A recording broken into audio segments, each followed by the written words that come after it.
I am here to technically support Phil in some of what he's going to be talking about. Jamie mentioned a lot about my faculty academic background, but also just so if you're a little confused, you don't see a lot of ASU branding on the screen right now. I also work, just quote unquote, as my side hustle or my bivocationalism. I also am a GIS director at Bad Elf GPS, and so I work at ASU and Bad Elf. I'll be putting on, I should actually probably take my Bad Elf hat off and put my teacher hat on, but I will be supporting Phil today. So that is kind of the preface here. Thank you again for coming in. I still see people showing up, so that's awesome. I should just keep blabbing while everyone starts joining. But just to make sure that we stick to the time frame today in the schedule, why don't we get moving? So, building a utility GIS. What are we going to be talking about today?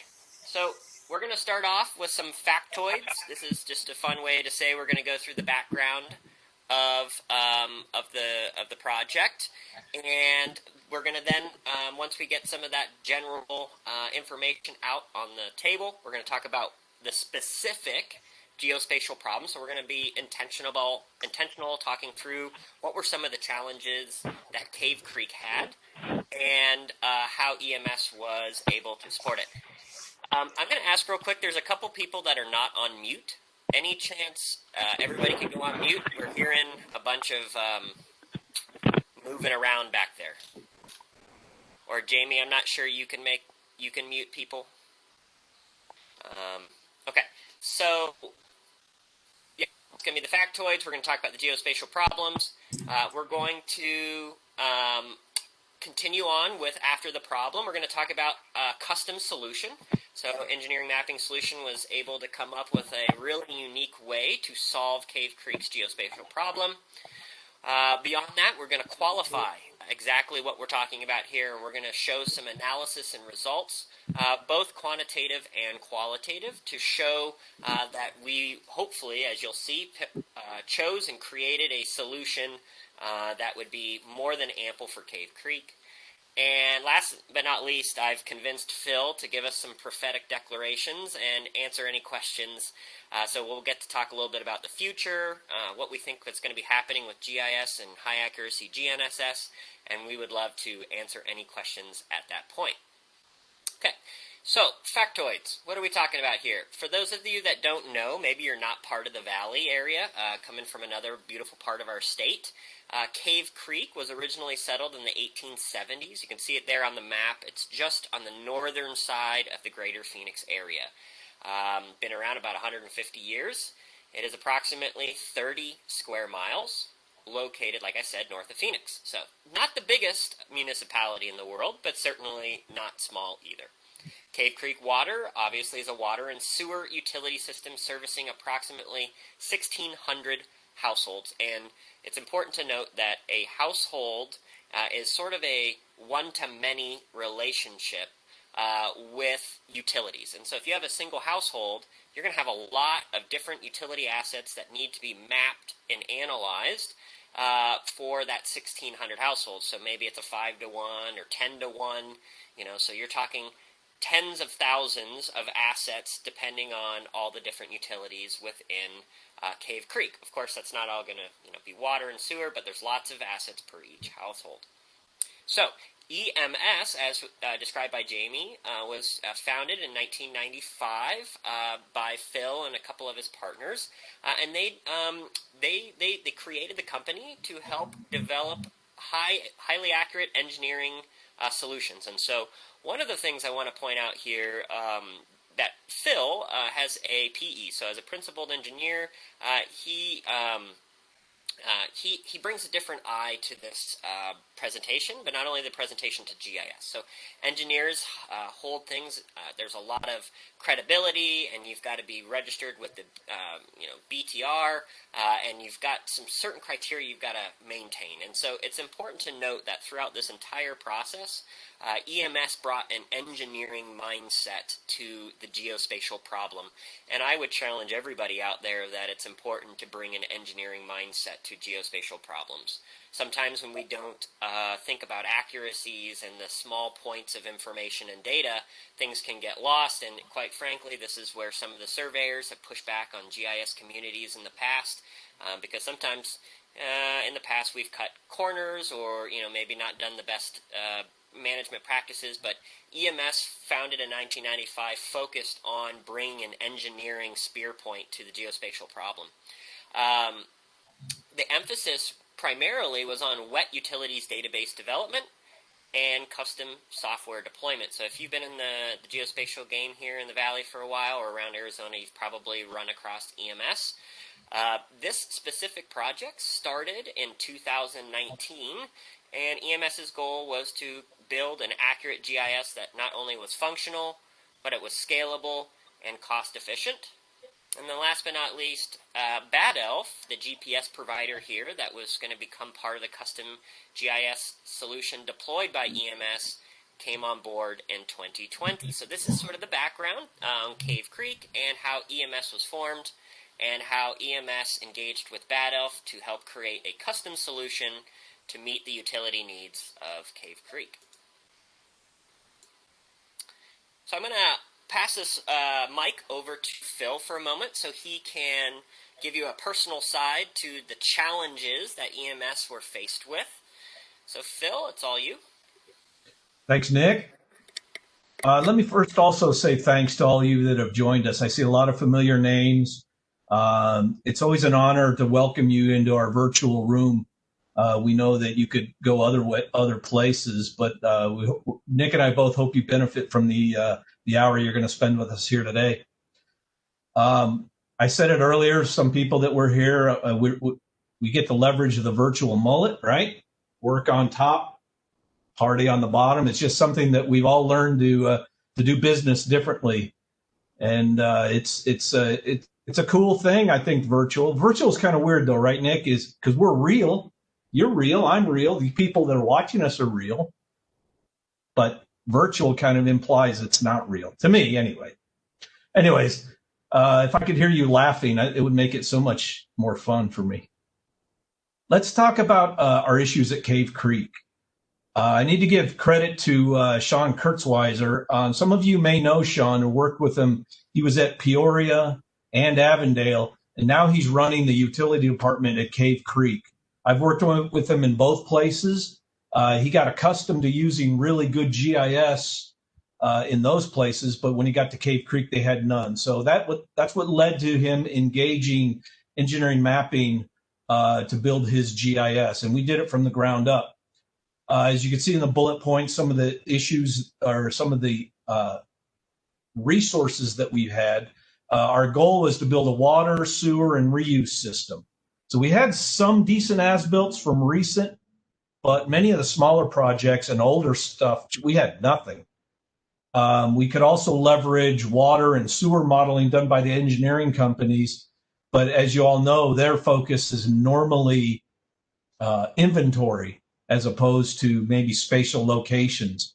So it tended to be schematic in nature. Field markups done by hand on wall maps. Like most of us started in the CAD world, we'd slap a wall map up on the wall and people would take pens and draw on it and just iteratively keep that up to date. But again, the spatial locations were suspect, and various drawings that were interpreted from various people, it calls into question the accuracy. I mean, we were finding drawings under people's desks, literally on the back of napkins. We got somebody talking. If you're not part of the presentation, if you could mute, that would be cool. Thank you. So like most of you in the audience, you have similar challenges. These are the challenges that were facing us. So Nick, if we could. Absolutely. Okay, so great. Thanks, Phil. So I guess the next natural question would be, how did you solve it? What were some of the solution ideas? I'm glad you asked that, Nick. If you hit the next slide, perfect. So here's our approach. We start with the most accurate base maps possible. And as all of you know that live in the Valley here, we are just absolutely blessed with a very accurate parcel base supplied by the assessor's office. Add to that the aerial imagery that the assessor provides, and you have almost an instant base map to which to start.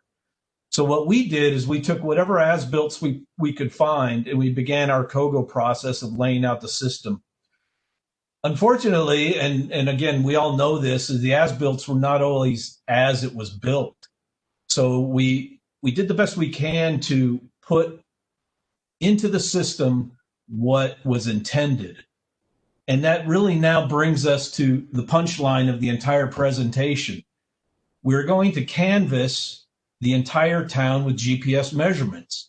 Now, in the past, and I'm saying maybe 5, even 10 years, this would have been cost prohibitive or even unthinkable. But Nick and I are leveraging the newest technology and the offerings that ESRI has, and we've managed to provide a cost-effective solution that the town can digest. And as we're going to show you today, it's very, very workable solution.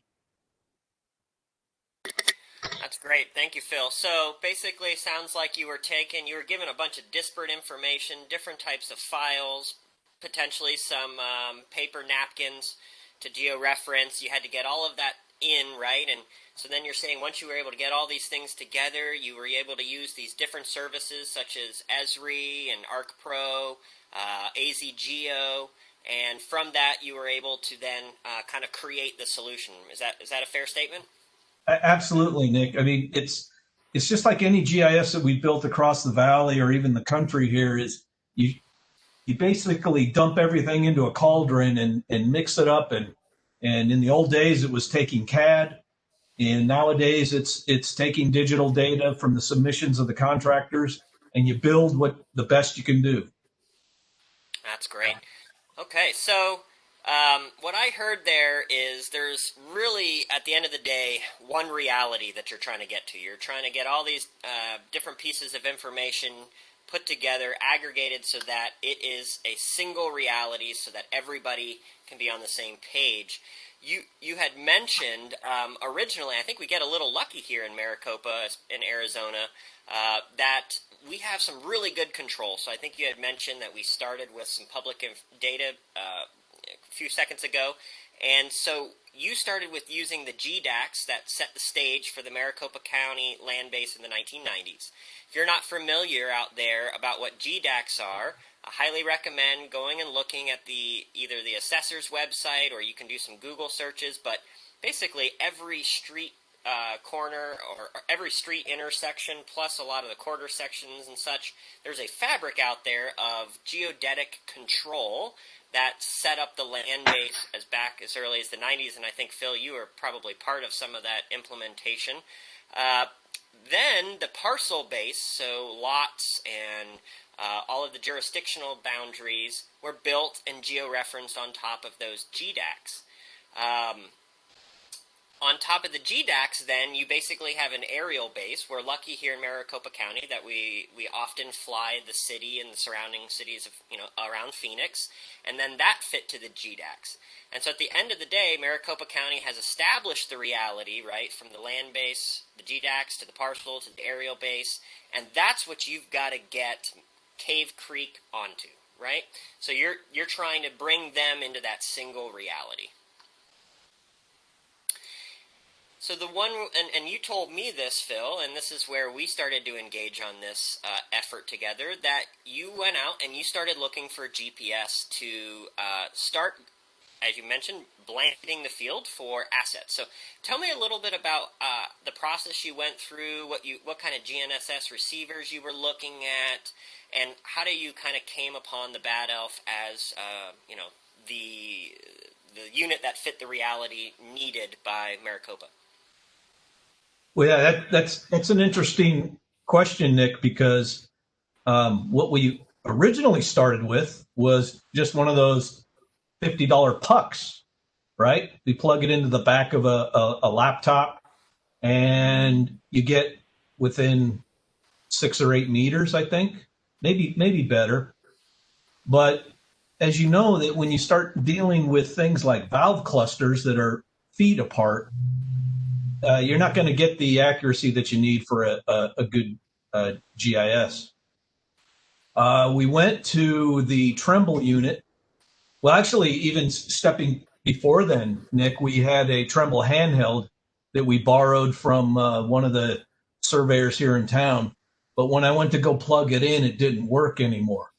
And I called our vendor, Tremble vendor here in town, and they said that they'd be better off using it as a doorstop than it would be to try to put a new battery in it.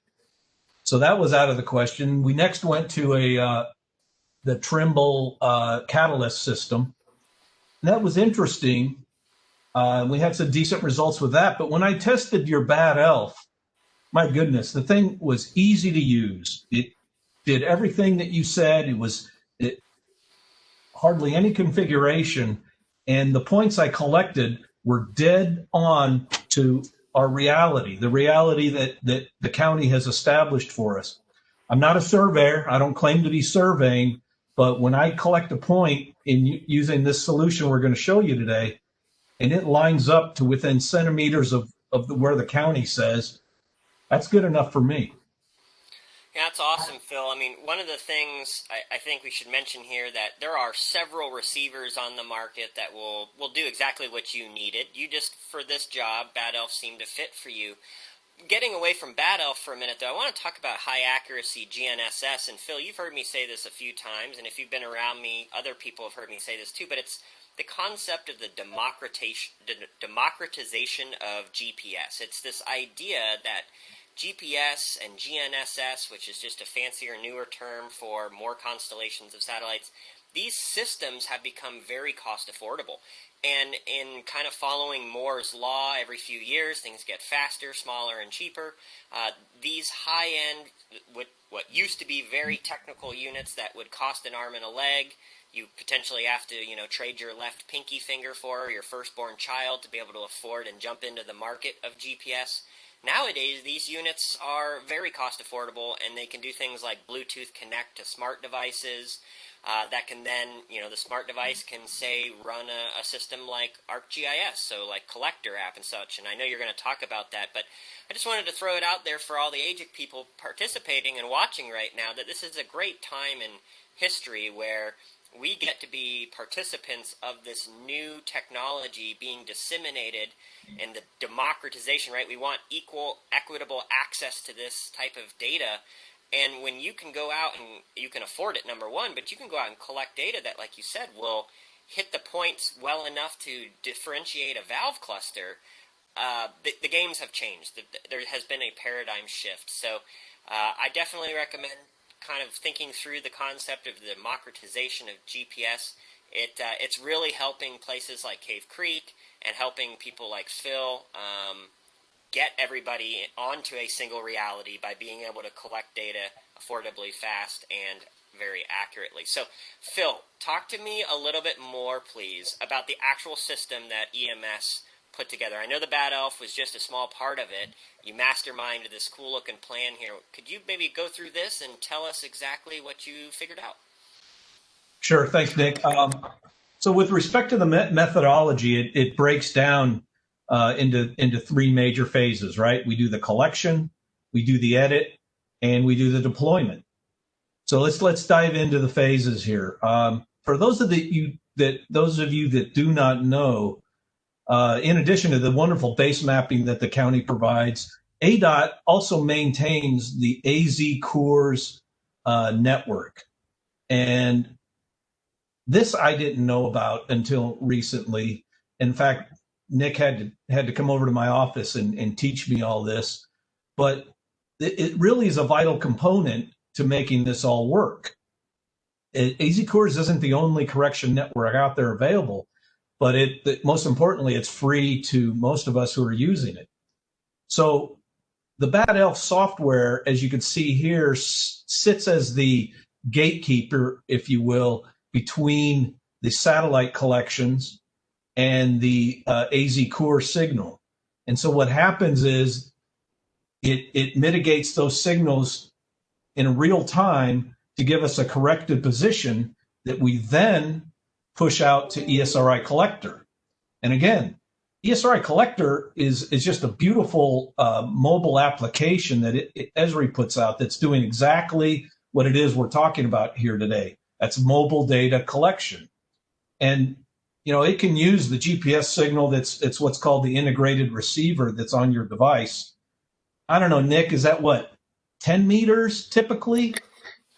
Yeah, that's a great question. So if anybody out there is using, say, their cell phone to collect data with Collector, iOS, so your iPhone won't qualify anything better than 5 meters. So you may get better than 15 feet, but the reality is you're probably 15 to 20 feet off. So yeah, that integrated receiver in your smart device, Phil, it may never get accurate enough. And I think a lot of people see when they get using Collector that their points don't always line up. And I think that's kind of what you're going to speak to. Right. But I do want to point out, Nick, that there's a lot of times when the guys are in the field at Cave Creek, or even some of the other clients I'm going to talk about, they can use Collector without a GPS unit. And the beauty of that is they can send us notes or clarifications or things that we need to do on the editing process. And Collector has just been a beautiful solution since it's integrated directly with ArcGIS Online. But let me go through the specifics here. So you have the Bad Elf that's Bluetooth to in this case an iOS device. Also works with Android, which by the way was a limitation of the Trimble device, which only works with Android. That was one of our deciding factors. So the in the collection box, what we're talking about here is it pushes data up to the AZ Geo Data Hub. And so I want to take a moment just to also thank those that are working on the AZ Geo Hub. Casey, I saw that you're on the call here. Man, what do we got? We got Jenna, Ryan. And I'm going to blow this because I don't know all the names of everybody that's helped. Of course, Shay, Ian, you, Casey. Everybody has been so helpful in the AZ Geo Data Hub. And it has been just crucial that they play along with us to make all this happen. Because in the end, we need a place to store all this data. And, anybody could have their own AZ Geo license. But working in the data hub, it's more of a collaborative environment. And I'll talk a little bit more as we move along here.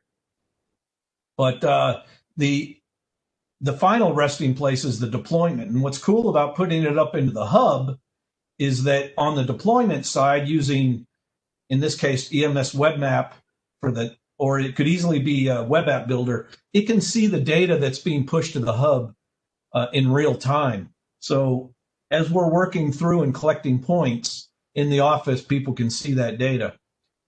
But the most important piece of this puzzle is the editing, because what we'll do then is take the data that's coming in from the data hub, pull it in as a background layer in ArcMap, and edit the GIS. And we're going to show you some slides that show this at a deeper level. Again, we're at the 10,000 foot overview. There's a lot we're throwing at you, and Nick and I will both be happy to dive deep as time allows in Q&A. All right. So, Phil, that was awesome. You had mentioned AZ Geo Data Hub. Let's talk quickly a little bit more about that because it's just an awesome service.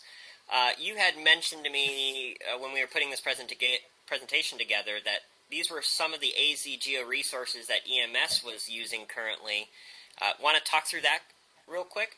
Yeah. For those of you that don't know, I am the private sector representative on the AGIC board. So it just excites the hell out of me to be able to actually work with Ryan and his staff at the state to provide this resource to the private sector. We've been talking about Cave Creek, but I'm also working with the city of Tolleson. We're producing digital maps in the Map Atlas. I don't know, for most of you, if you're familiar with the Atlas, oh, it's horrible. You can't see it. But the Atlas that we provide used to be made by Wide World of Maps. We're using the Data Hub to maintain and edit that to get it up to date. And when we get done with that, in keeping in the spirit of the Data Hub, I'm going to make available to everybody the Atlas data that we're using to produce the maps. So what's cool about that is it'll be provided as a service. You can use that as a base map in all of your ArcMap products as you see fit. And so I'm kind of excited about that. One of the other clients, Fountain Hills Sanitation District, we're building a sewer system for them, but we're also going to leverage Esri's Survey 123. We're also going to leverage Workforce. Again, both of those tools being supplied by the Data Hub. Johnson Utilities down south in the Santan Valley, we're leveraging the Data Hub with them. And coming up, we are going to use this solution that we're talking about today. I just got notice to proceed last week. We're going out to Parker, Arizona, and we're going to employ this technology that I'm showing you here. So it's Nick, I just can't say enough about the state and the fact that they put together this Data Hub. It's my understanding they have 3,000 licenses that they're just eager to roll out to everybody. And so, and Phil, maybe I interrupt you real quick, Phil, real quick. Yeah, so sure. what? So and I know, but so what is the AZ Geo Data Hub offering people? Let's take a quick step back. So if you don't know what they're offering, what is the AZ Geo Data Hub permitting people to do? Well, certainly, Casey, if you want to jump in and unmute, you can jump in. But it's my understanding, Nick, that if you think about what ArcGIS Online does, AZ Geo is doing that for all the communities here in Arizona. And I noticed that, Casey, you unmuted. Can you add something to the discussion, please? Oh, yeah. I think one of the great things that we have allowed users to sign up for is 200 credits. You get that automatically with your subscription. It's free, and it allows you to use the tools like Collector, Workforce. I don't have them all on my brain right now, but there's a few tools that you'll get in order for you to help you with your work by signing up for an AZGO account. And I think that's the beauty of it. Phil is doing what we expected for our users to do with AZGO. That's awesome, Casey. Thank you. No, so I mean, what I'm hearing, guys, is the state of Arizona is offering free GIS to the entire populace of Arizona. All you got to do is go sign up, and you get access to AGOL, ArcGIS Online, and I mean that's freaking awesome. So I just want to commend everybody and applaud this effort and seeing it obviously on the private side and industry working for benefiting not only a company but municipality. Obviously on the educational side, I love it too. But totally cool. And I was just going to show real quick. Phil mentioned where you can get in a base map like this from AZ Geo Data Hub, and he's got some tracks which we'll talk about here shortly. But you can see that same imagery that's being provided through that free AGOL system through the state being actually ingested and utilized in EMS's proprietary web map. And you can see, again, that same layer, those feature classes, the base map, transcending through these different applications. Again, really, really, really neat opportunity for everybody to go out there and get into GIS. I mean, if you were ever wondering if your firm could afford GIS, guess what? Your firm can now afford GIS. So, Phil, we have yet to talk about the cool part of this presentation. So this is like the cool slide here I'm going to pull up. But everybody, you get to see Phil riding his bicycle here. So, Phil, talk to us about the actual high-accuracy custom GIS solution you guys put together. Yeah, and Nick, let me just say one last thing about AZGeo, because one of the things that has happened over the years, as you know, is the jurisdictions have been more than happy to share things within other jurisdictions, but AZ Geodata Hub has taken upon themselves to share it with agencies and entities outside of that realm. So as you saw on that previous slide, I had Johnson Utilities, Epcor Water. These are entities that in the past would have been cut out from using stuff in the state. And I just can't tell you how much it is that I appreciate the fact that they're sharing it with the outside world. And again, as the private sector representative, a lot of times, Nick, we're viewed as the evil entrepreneurs out there ravaging the private sector or public sector to make a buck. But that might be true. I don't know. But I tell you that it's nice that they're doing this, because it just helps us all. Okay, so yes, that is me. And I want to point out the fact that I'm being very safe. You can see my helmet. I have that bright vest that's helped me in many cases as I'm ripping around out there. But what's cool is it's an electric bike, so I am cheating a little bit. The fact is that we needed a solution that we could collect points very, very quickly. So let me draw your attention. Most importantly, Nick, the logo in the upper left corner. How did that come about? There was this model, I think his initial was PP, and he was riding his bicycle around, and a cartoon artist got a hold of it. You probably want some royalties for that, I'm sure. The thing is, it's not me. It's the Bad Elf mascot, right? Yeah. So, anyways, the EcoMotion bike, it's an electric bike, and it also folds up. So it folds up into a size that can be fit in the back of an SUV. And the next couple slides will show more details. But before we leave this slide, Nick, I did want to point out that over the last 8 weeks, this spreadsheet has grown quite a bit beyond what I put here. But suffice it to say that we are in the range of getting about 80 points an hour, covering about 3 miles a day.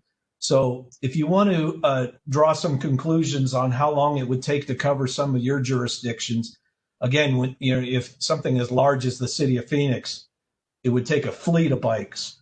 But for Cave Creek, 80 points an hour, we got through it in a little over 6 weeks. So, and that's only me working 2 hours, 3 at the most in the mornings. It was getting a little hot for the equipment. But that should give you an idea of what it is we're doing out there. Hot for the equipment. Got it. You sure it wasn't hot for Phil? The iPad was balking at me when it got over 100. Sure. Fair enough. So, Phil, I'm going to switch slides here and kind of zoom in there. Can you kind of talk about the different pieces of your bike rack solution here? Yeah, absolutely. The core, at the heart of everything, is the Bad Elf unit. So the Bad Elf unit, as you can see, is mounted on a pole, and Vedran on my staff is handy with a welder. So he built. Yeah, if we could, William, looks like you're not muted. Thank you. So with this welder, he was pretty handy in getting this mount for us that fits on the front of the bike. So at the heart of it is the Bad Elf unit. Mounted below that is, what are you doing, Nick? There you go. So mounted below that is an Android device that runs the Bad Elf software that ultimately connects to, in this case, that's a PC, but I normally have my iPad there. Up on top, Nick, is a GoPro 360.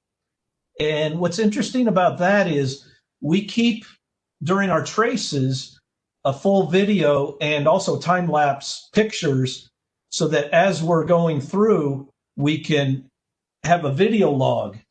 Now, this is the GoPro 360, and what's interesting here, I took this picture and gave it to Nick because I did want to point out that what's interesting is by having a log of the blue stake, that helps in the GIS editing process. But you could also look in 360 degrees as to what I saw out there. And so what's kind of cool about this GoPro is it looks a little distorted, but once you get used to it, it works out pretty well. And as you can see half of my body in one, half of my body in the other opposing the opposing image, and it truly is 360. That's pretty neat, Phil. I know we had started talking as well that we are planning on adding another piece of this, another piece to this system, potentially adding a rangefinder to the bike rack system, so that hopefully here in 2021 Q1, you'll be motoring around not only on the bike, but being able to stop and then do offset shots, kind of like a mobile GPS total station on your bicycle. So stay tuned, everybody out there in AGIC land and digital world. EMS, we're going to be trying to add some extra integration to the continuing to innovate it. But I just want to Phil, and here's some other, going back just one slide, some pictures of the custom solution. And honestly, just, being cheesy, him pedaling towards innovation. Like, we live in a world where we need to social distance. We live in a world where we need to be sustainable and resilient, and we need to be eco-friendly. I mean, how more can you do that than being on a bicycle that is e-powered, battery-powered? You're out collecting data efficiently, accurately, and being able to bring it in. Meanwhile, you're keeping, your cholesterol down and staying fit. I mean, personally, I've been joking with Phil. I would like to see a correlation of how many, if you wore like one of those watches that counted calories, you could, or steps. You could equate your, not only how many points per hour collected or per mile, but you could equate how much health benefit you have in this cool GIS solution. So kudos, Phil. That's really awesome. Can you talk to me quickly about this slide? Yeah. So this is just a closer look at how Collector is seeing the map and how it ends up on the GIS. With Collector, for those of you that don't know, you can, when you place a point, you get drop-down menus that allow you to pick what type of point you're hitting. So it's a little tough to see in this. On the left side there, you can see that there are the collected points. You can see my trace. It's faint and gray. It's hard to see. But the fact is we're out there, or I'm out there very, very quickly collecting points, picking off the list, and getting all the data prepared for the office. The takeaway on this, Nick, is, and I'd like you to jump in on this, the red arrows show the Bad Elf track. GoPro, when I collect GoPro, it has a built-in GPS, and it does what it can to locate the points, and it's in that cyan. But Nick, this would be an interesting point to segue into the accuracy of like handheld units and phones and GoPro units versus that of the Bad Elf. Absolutely.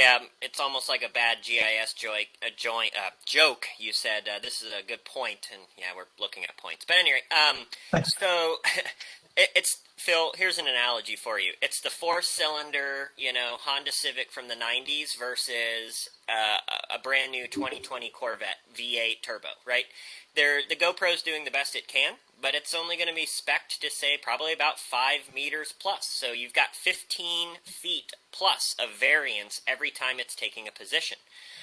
The way you're operating the Bad Elf Flex, every time it takes a position, you're within a few centimeters. So exponentially different type of technology being utilized, and that's a great way where you can literally see it plain as day. So if you could summarize, Phil, first you collect the points, you edit the points, and then you deploy it in the EMS web map That's correct, right? Yeah, yeah. I don't know that there's too much more I can add. We've shown that in a couple previous slides. The thing that I do want to point out that makes this so much better than what we've had before is the fact that everybody's always wanted GPS accuracy, Nick, but we've just never had the price correct and the means of collection correct. And I think we've brought that home with this. Perfect. Great. So just in lieu of time, Phil, we've got about 15 minutes left. So I'm going to go very quickly through some of these examples because I think, like you said, you've already kind of hit it home. We were talking earlier about the accuracy on this last slide. You said, what was the difference between the GoPro accuracy or smart device accuracy and a Flex? And, the operation mode you were using that high accuracy GNSS system in, connected to AZ cores. Thank you, Virgil and Donald out there, who I don't know if you're on this call, but thank you for operating the AZ core system through ADOT. That system, when you are differentially correcting your points, you're talking, and you saw it plain as day, about 1 or so inches of accuracy. And you can see here, in this demonstration, you lined the Bad Elf up against a USGS monument, and you were able to do the differential and the deltas, and you can see the actual errors at the highlighted in the yellow. And again, we're not surveyors here, we're not registered to do this, but this is, with just a few hours of training or less, and using Esri and the Bad Elf, it seems that you were able to not only collect really high accuracy absolute positions, but also precise positions, and that's where you were able to differentiate clusters and such. On this slide here, you've got a couple things going on. I'll let you explain this one. Well, so Nick, what the intent of these slides is to convince the client that the Bad Elf was indeed as badass as I keep telling them. You can see here that the point that I collected that sits over the top of that valve, I'm looking at the right inset right now, is sitting just absolutely within reason of what you would want in a GIS. And if the images is our reality, right or wrong, the Bad Elf is fitting that reality. Now, we both could be wrong. The images could be wrong and Bad Elf be wrong. But at the end of the day, who cares? I know they're not wrong, but that was the point of me showing this analysis here. It fits the reality. Awesome. How about in this one? Same sort of thing. You'll notice on the right side is the sewer that I collected is just absolutely dead on around the concrete collar that's around that sewer.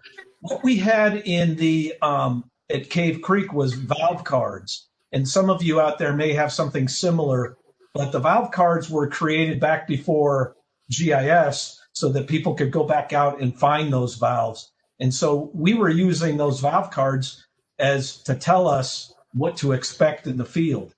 And so it's really interesting as we're bringing old technology together with new technology. And again, the cauldron that I was talking about earlier, Nick, to absolutely bring it all together for a good product at the back end. So what you're saying is not all as-builts are actually how things were built? We know that, yeah. More of the same here, Nick. Not much we're going to learn on this slide. It's more of the same. About the same on this one again, just again being able to show. Yeah, let me just point out one thing. The blue X's were from a surveyor in 2013 that took it upon it. He was under contract to go out and find all the valves. What we're finding is a displacement of his data to reality. Well, to our reality.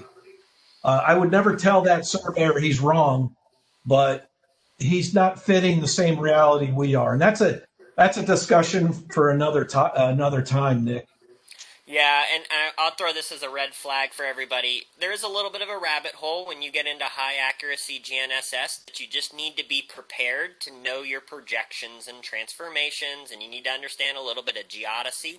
So if you're a GIS person out there and you want to jump into the world of high accuracy GPS, brush up on your geodesy and your projections, just because there's a really good chance with an example like this that the survey is on a different projection, maybe grid or ground, a different scale factor. And so this just, again, explains and shows a great example of how the different pieces of information don't always line up very easily. And I think this is pretty much another same as before, same kind of example with the valves.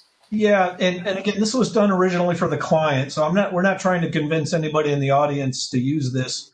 I just had to go into real in depth for the client, but it's just kind of, we're not learning anything new on this one. It's same thing, other than to just say that you know what's interesting on this one, Nick, is the valve card says there's a valve out there. The previous survey says there's a valve out there, but we just could not find the valve. So it's really interesting to leverage existing data and old data to help your new data. One of the things that we're learning from this, Nick, is to tell the town where we could not find valves where we suspect there should be, and that's good knowledge. Fill in the gap. No, that makes total sense.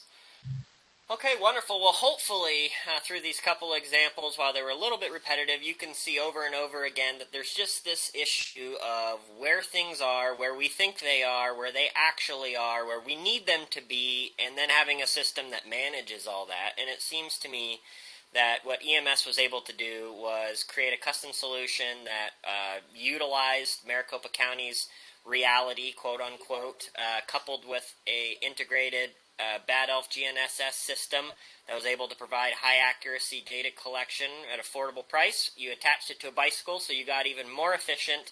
And at the end of the day, it sounds like you've already basically wrapped this project up for Cave Creek, and I would guess under budget and probably ahead of time.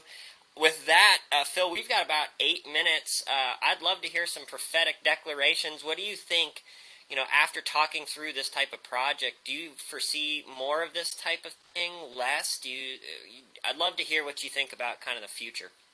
Well, as a GIS geek that loves technology, I just don't think it gets any better than this. I brought this up with Jamie over at EPCOR, and he jumped all over it. I mean, like I said, I'm going out to Parker, Arizona to build a GIS. Wait, you're not riding out there, right? You're not going to ride that bike. No, the battery wouldn't last. I can hook it up to the back of my red truck you saw in one of those slides and head on out. But what the beauty of it is they have nothing, no as-built, no existing data. So we're going to build this entire GIS from bike rack. That's awesome.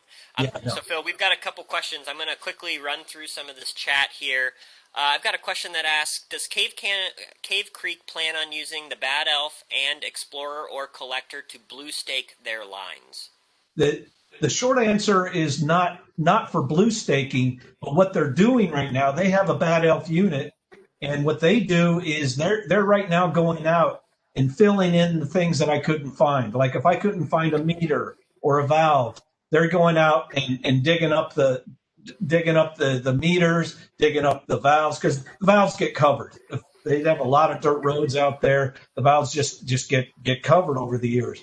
Sometimes the county whacks them with their graders, but they have a unit and they're going out and doing that. And what's interesting, Nick, is, as you know, they're getting very proficient in it, and especially when they're out there and they've uncovered some pipes that they know are going to get buried again. They get out there with their unit and collect it while the trenches are open. That's a great point. Now, because it's affordable enough, you can deploy something like this very, very quickly and rapidly, and you don't have to necessarily take expensive resource away from somebody else. Makes total sense. I got another quick question here. This is more on the county parcel data. Did EMS purchase the data for the county parcel stuff, or was it available through AZGeo? Just curious how you utilized it for this project. We're using it as a service, and that's what's also mentioned there by Furnace is we're just pulling it in as the service off the county. Same with the aerials. So as a entity, Cave Creek, that's how we're using it with them. Got it. One last from Chuck down in Tucson. Esri Utility Network, is EMS using that at all? I don't know how to answer that, Nick, because I don't know what the Esri Utility Network is. I'll be honest, I do know what it is, and I've heard it's a disaster, so you're probably better off. I shouldn't say that. Jack's going to strike me down with a lightning bolt. There's somebody from Esri on the line, Nick. You got to be careful. Utility Network is utilized primarily in the electric utility industry. They've been trying to roll it out for the last number of years to the wet utilities and fiber optic to telecommunication utilities. But it's got geodata-based design where you can make containers for utilities. It's their specific sort of, I think maybe to compete against Small World and some other stuff. But well, okay, so that's overkill for what we're doing. But I will say this. What we have set up, Nick, is topologies. So when I move a manhole on the sewer system, pipes move along with it. And same on the water system. So Esri's topologies are just wonderful for utility networks. But as far as the high-end utility network tools that they provide for management, we're not using that. Copy that. Okay, I think that was all the questions that I saw in the text. We have 3 minutes, Phil. If you're out there, any chance you could steal the screen from me and send it to Phil? He'd love to try to show his video of him riding on Bike Rack. And I will throw this out there as well as a plug for EMS. If you are interested in this type of solution, EMS would love to talk to you. Obviously, they are bringing this to other markets and municipalities. And so Phil gets set up here. I just want to thank you again for, listening to this hour-long little session here. And hopefully you learned something. You have any questions for Phil or myself? You see my email and his on the screen. We both love to talk a lot, probably too much. So please get in contact with us. We'd love to answer questions maybe you weren't able to ask today. But let's see if Phil can ride a bicycle straight. Well, so Nick, you set this up as riding the bicycle, but what I wanted to show is this video. Is this coming across, by the way? Yep, I can see it. So maybe it's attached to your car, but same concept. Same concept, but this is what's cool about it is as you go through this, I'm going to put this on pause for a second. This is truly a 360-degree video, and so what's interesting about this, and I'll back it up just a little, as you see that as I was coming up to the intersection.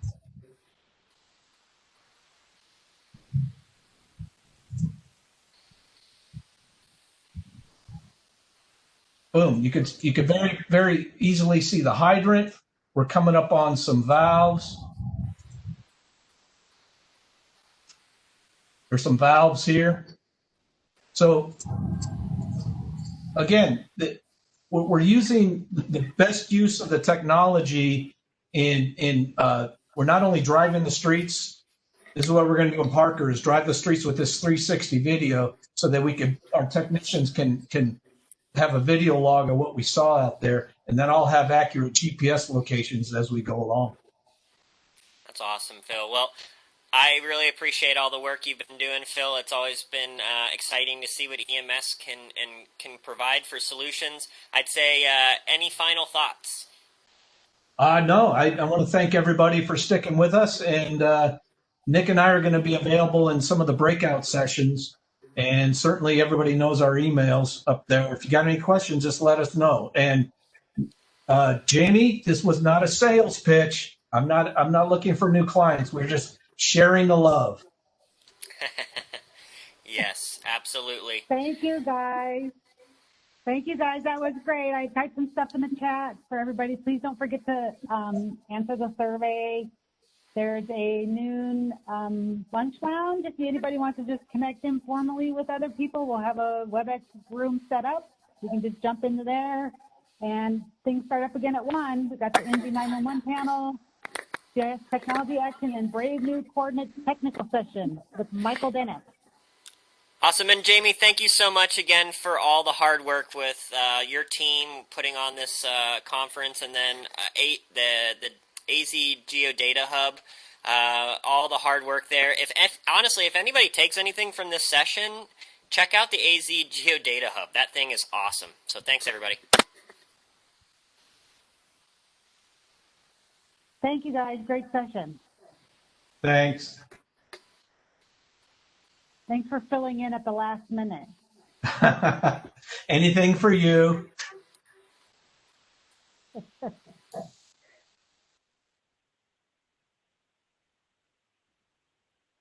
Okay, I guess I'll end it unless you guys need hang around anymore. I guess not, huh? Good to go. Thanks, Jamie. Bye.